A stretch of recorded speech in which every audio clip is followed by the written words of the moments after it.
Salut, c'est Florian, bienvenue dans cette nouvelle vidéo. Dans cette vidéo, je vais te présenter, d'après moi, une des meilleures actions à dividendes pour compte titre. Je veux bien sûr te parler de l'action Realty Income. Realty Income, elle est extrêmement connue, je sais que c'est une action qui plaît déjà énormément et je sais donc pertinemment que cette vidéo fera beaucoup plus de vues que les autres vidéos sur des actions un petit peu moins connues mais tout aussi intéressantes.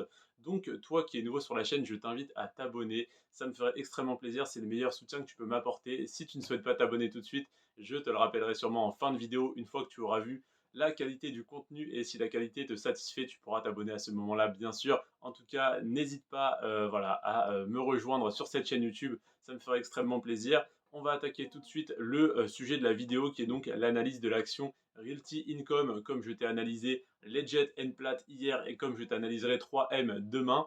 J'ai donc 50 actions à dividendes pour compte titre qui m'intéressent personnellement sur les plus de 600 actions que j'ai analysées.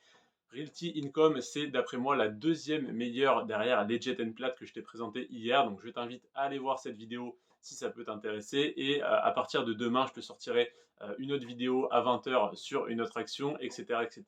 pendant les 48 prochains jours.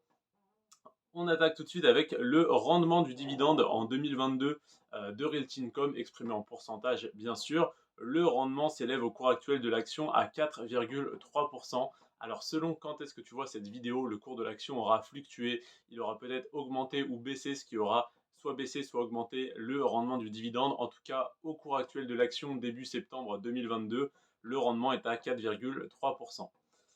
Sur le deuxième critère qui va m'intéresser, ça va être les années consécutives de versement du dividende, pour évidemment connaître la stabilité, la sûreté du dividende. Ça fait 28 ans que le dividende est versé sans interruption, ce qui est une très bonne nouvelle, mais il reste à voir depuis combien de temps ce dividende n'a pas diminué, et donc depuis combien de temps il ne fait que de stagner ou d'augmenter. Et donc sur les 28 années consécutives de versement du dividende, ça fait 25 ans que le dividende n'a pas diminué et même qu'il ne fait que d'augmenter à un rythme relativement intéressant de 5% par an sur les 10 dernières années. Autrement dit, entre 2012 et 2022, le dividende a augmenté en moyenne de 5% par an, ce qui est une très bonne nouvelle. Au niveau de la capitalisation de Realty Income s'élève à 41 milliards d'euros actuellement, alors d'euros ou de dollars, étant donné qu'on n'est pas loin de la parité, je ne m'embête pas à faire la conversion.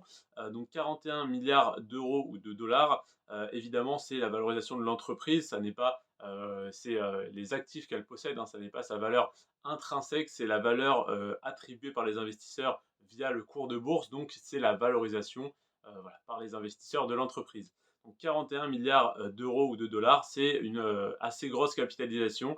Évidemment, on a des capitalisations comme Apple à plusieurs milliers de milliards de dollars, mais voilà, hier par exemple, je t'ai présenté Leggett Platt qui vaut en bourse 5 milliards d'euros, 5 milliards de dollars. Là, on est à 41 milliards. Demain, je te présenterai une action qui en vaut 69, donc 69 milliards. Là, on est à 41, donc voilà, on est sur une moyenne capitalisation. C'est déjà évidemment énorme, mais par rapport au marché américain qui est le plus gros marché boursier, on a de bien plus grosses capitalisations. Donc voilà, 41 milliards d'euros.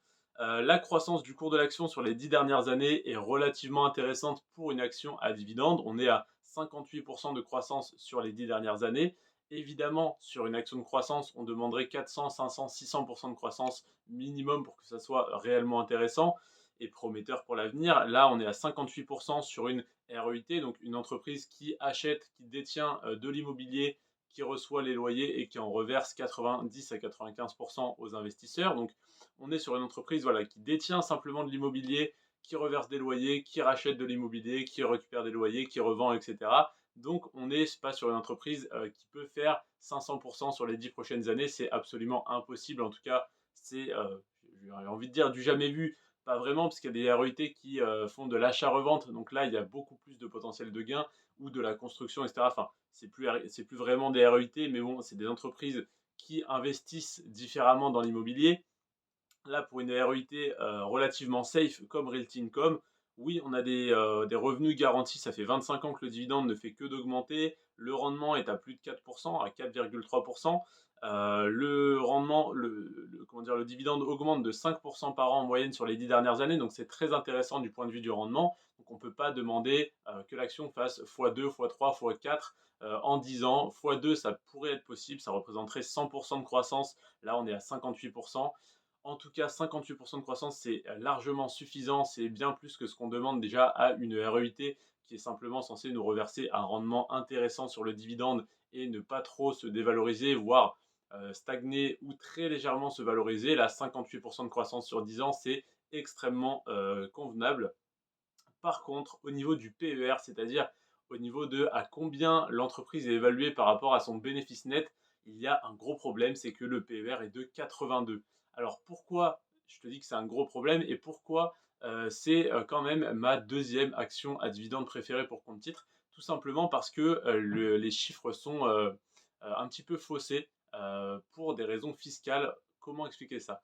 Euh, une REIT fait énormément de bénéfices, reçoit énormément de loyers, donc ça devrait, entre guillemets, coûter très cher en impôts. Il devrait payer voilà, la flat tax, donc 30% pratiquement sur tous les loyers reçus. Cependant, avec des stratégies de réinvestissement, c'est-à-dire au lieu de sortir le cash, de payer des impôts et de le re-rentrer ou de payer les dividendes, etc., l'argent reste dans l'entreprise. L'entreprise réinvestit une très grosse partie de ses bénéfices pour racheter de l'immobilier. En plus de ça, s'endette en partie, donc ça fausse encore les calculs. Et donc, sur l'énorme quantité de bénéfices que l'entreprise reçoit, en tout cas l'énorme chiffre d'affaires que l'entreprise réalise, il y a une très petite partie qui est considérée comme des bénéfices parce que la plupart est réinvestie pour ne pas avoir à payer d'impôts dessus. Donc ce qui est considéré comme des bénéfices, c'est simplement la petite partie du chiffre d'affaires que l'entreprise sort entre guillemets voilà, des caisses de l'entreprise pour payer des dividendes, pour payer les salariés, etc. Et donc ça fait que le bénéfice net est très faible. Et donc le PER est calculé sur le bénéfice net par action par rapport au prix de l'action. Donc évidemment, si l'action vaut 60 dollars ou 60 euros et que le bénéfice net par action est de 80 centimes, oui, et forcément, ça fait un PER extrêmement élevé, sauf que en réalité, l'entreprise est extrêmement rentable, extrêmement, voilà, tourne extrêmement bien, et c'est justement parce que l'entreprise optimise au maximum les impôts et le crédit immobilier pour être extrêmement rentable que le PER est très haut. Donc le PER est très haut, il devrait être aux alentours des 15, 20, 25 pour ne pas qu'on ait à s'inquiéter, sauf que là il est à 82 pour des raisons fiscales. Donc une fois qu'on sait comment ça marche, qu'on sait pourquoi le PER est aussi haut et pourquoi ça ne reflète pas la réalité, ça ne pose aucun problème une fois voilà, que cette information est comprise. Donc pour résumer, Realty Income, c'est 4,3% de rendement au cours actuel, 28 années consécutives de versement du dividende, dont 25 années où il n'a fait que de stagner ou d'augmenter. Donc 25 années sans diminution du dividende. Le pourcentage d'augmentation du dividende sur les 10 dernières années est de 5% par an en moyenne. La capitalisation est à 41 milliards d'euros. La croissance du cours de l'action est de 58% et le PER est de 82, mais tronqué pour des raisons fiscales. Donc voilà, cette entreprise est une des plus intéressantes, d'après moi, la deuxième plus intéressante. Selon tes critères, ça peut même être la première. Donc j'imagine bien que pas mal de monde a regardé cette vidéo. J'imagine bien qu'à ce moment-là de la vidéo, il ne reste pas grand monde par rapport au tout début. Donc maintenant que tu as vu la qualité de mon analyse, du moins j'espère que cette analyse est de qualité, je t'invite une fois de plus à t'abonner si la vidéo t'a plu.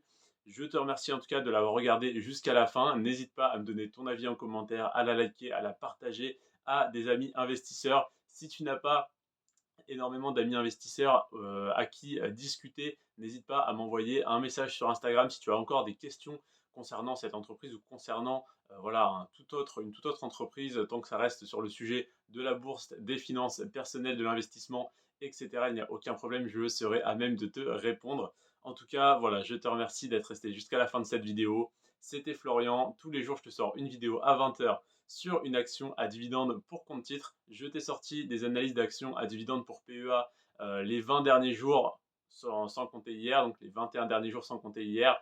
Et à partir depuis hier, en tout cas, je te sors des analyses d'actions à dividendes pour compte titre. Donc hier, aujourd'hui et les 48 prochains jours, tu auras ce type de contenu en plus des bilans mensuels de tous mes investissements en bourse, en crypto-monnaie, donc sur PEA, sur compte titre, etc., etc.